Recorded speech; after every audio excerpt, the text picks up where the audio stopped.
Sudah sah. Coba Denny yang baca sayang. Kompetensi dasar mengidentifikasi isi ungkapan simpati, kepedulian, empati, atau perasaan pribadi dari teks cerita inspiratif yang dibaca dan didengar. Menyimpulkan isi ungkapan simpati, kepedulian, empati, atau perasaan pribadi dalam bentuk cerita inspiratif yang dibaca dan didengar. Ya, ini adalah kompetensi dasar untuk materi saat ini ya.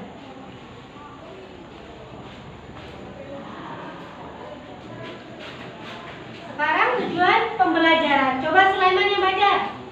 Tujuan pembelajaran: A. Menganalisis ungkapan simpati, kepedulian, empati, atau perasaan pribadi dari teks cerita inspiratif dengan baik dan benar. B. Menyimpulkan isi ungkapan simpati, kepedulian, empati, atau perasaan pribadi dalam bentuk cerita inspiratif yang dibaca dan didengar. C. Menyajikan isi ungkapan simpati, kepedulian, empati, atau perasaan pribadi dalam bentuk cerita inspiratif dengan baik dan benar. Oke ya. Selanjutnya ya.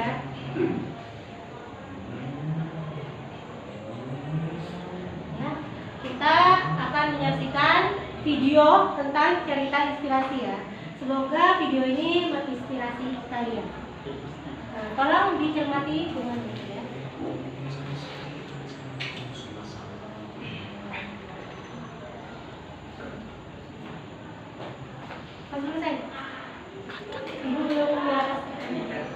Semoga video ini dapat menginspirasi kalian ya sayang.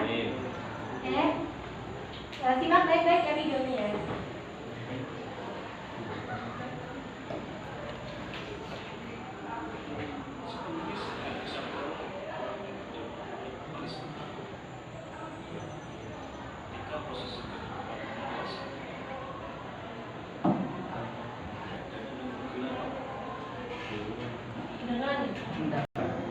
Jangan sedih dan jangan berputus asa ketika posisi kehidupan Anda saat ini berada dalam kegelapan.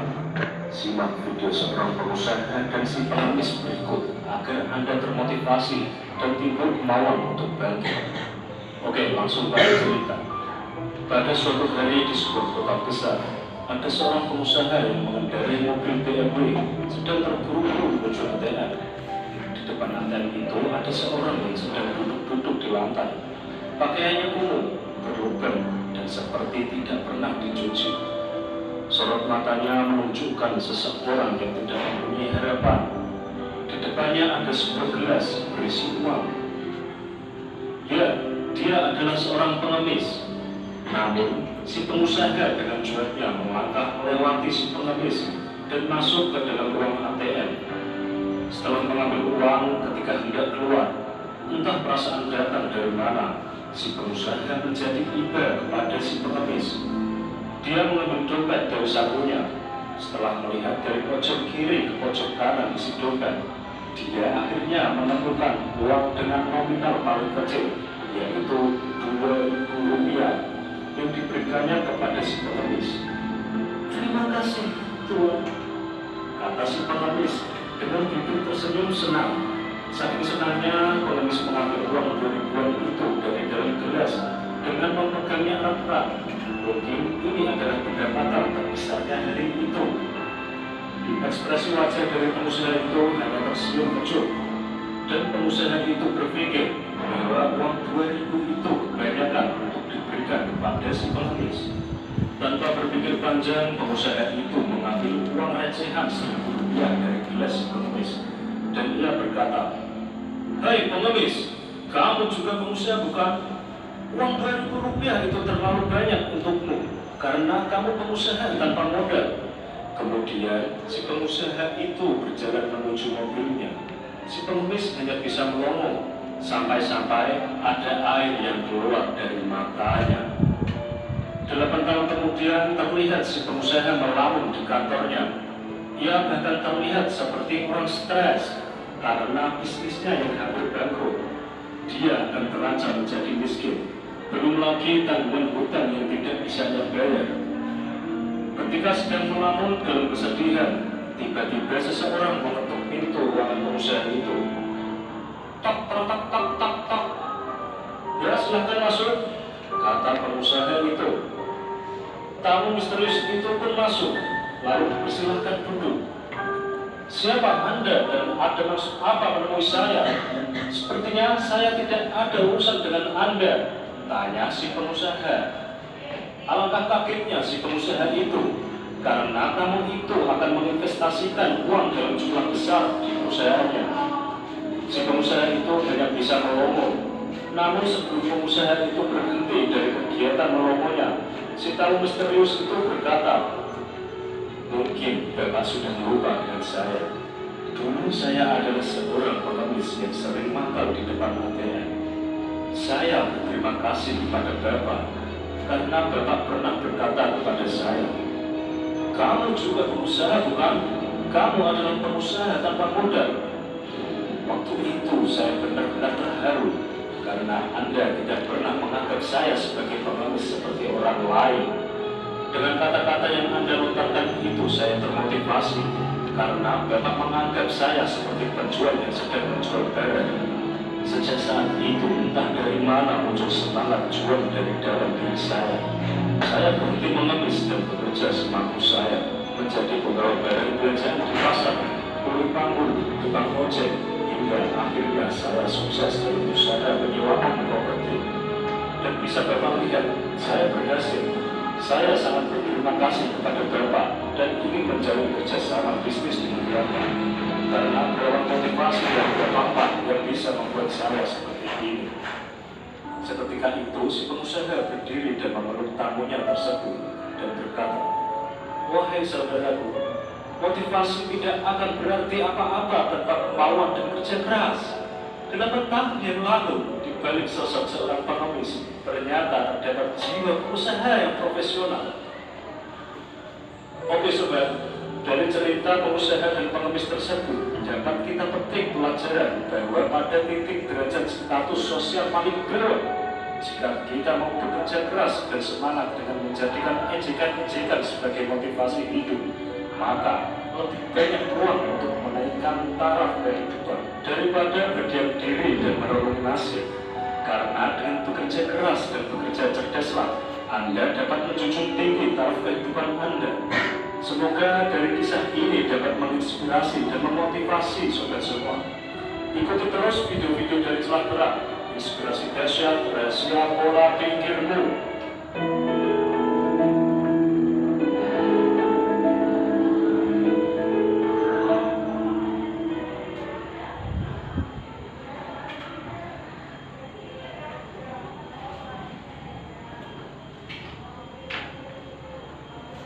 Bagaimana isi video tadi, sayang?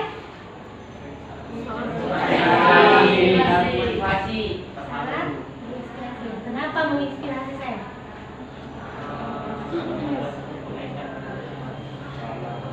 Karena Motivasi bisa sukses. pertama gimana sih tadi itu? Ceritanya kenapa? Ada seorang pengemis. Terus datang pengusaha ya? Ya.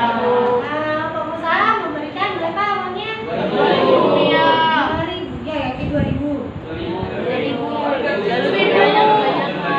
Mau ambil lagi? 1.000. Terus si pengusaha bilang apa?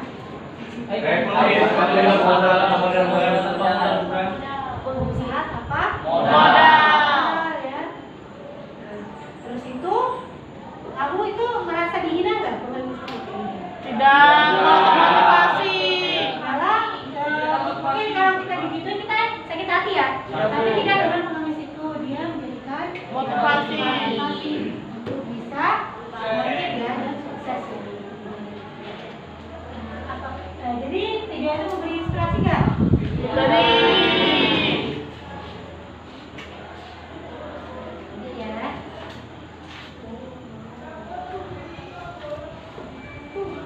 Jadi apa sih inspirasi itu? Apakah inspirasi itu? suatu motivasi buat kita lebih bangkit. Coba Kaila ya. Inspirasi itu yang membuat kita termotivasi, Bu. Pintar ya Kaila ya. Tepuk tangan dulu.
Ciri-ciri teks inspirasi. 1. Cerita inspirasi memiliki struktur teks yang terdiri dari orientasi, perumitan peristiwa, komplikasi, resolusi, dan modal. 2. Cerita inspiratif biasanya memiliki tema tertentu yang dapat dikembangkan menjadi sebuah kisah yang menarik.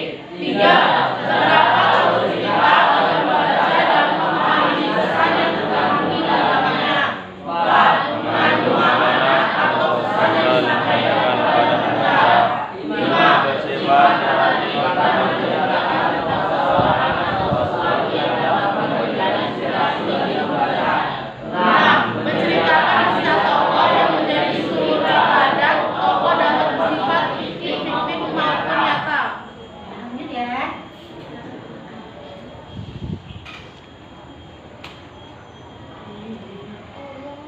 Jenis-jenis teks inspirasi ini dibagi dua. Yang pertama apa? Berdasarkan sifat peristiwa. Yang kedua?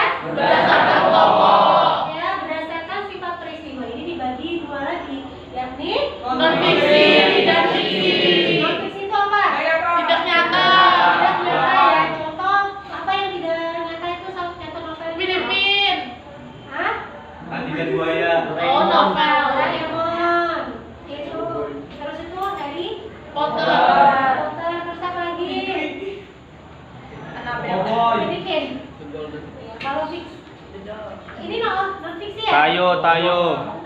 Contoh non fiksi apa sayang? Tayo. Pertama. Tayo. Non fiksi, sorry. Non fiksi. Diangkat dari kisah. Apa? Contohnya apa? Bisa dijodohi Habibie. Habibie dan Ainun. Terus apa lagi? Soekarno. Soekarno. Nah, yang jawab ya ini. Kalau fiksi, contohnya apa? Tayo. Tayo ya. Tayo coy, tayo. Berdasarkan tokoh.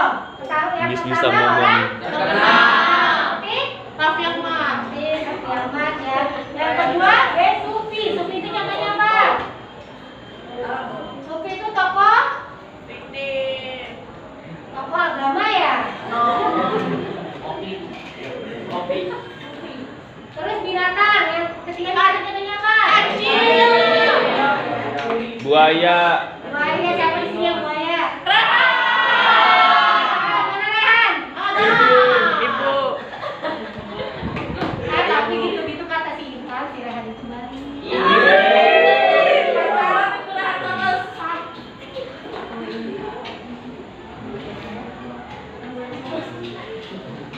Sosis.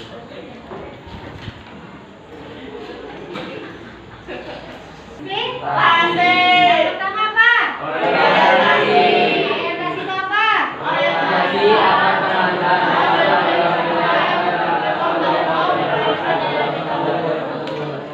Orientasi kata gimana? Awal ya.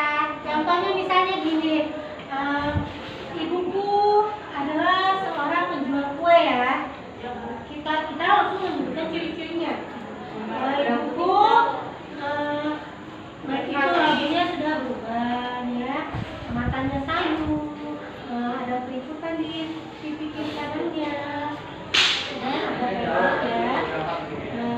Setiap pagi ibuku berjualan kue di warung. Yang kedua, perumitan peristiwa. Coba baca dulu. Perumitan peristiwa. Bagian ini menceritakan bahwa peristiwa yang kemudian mengorbankan dalam menceritakan peristiwa. Perumitan peristiwa bagian ini menceritakan kisah tokoh sekaligus peristiwa yang kemudian membawa pembaca ke bagian puncak cerita atau konflik. Mulai ada konflik ya. Ternyata ibu ini ya,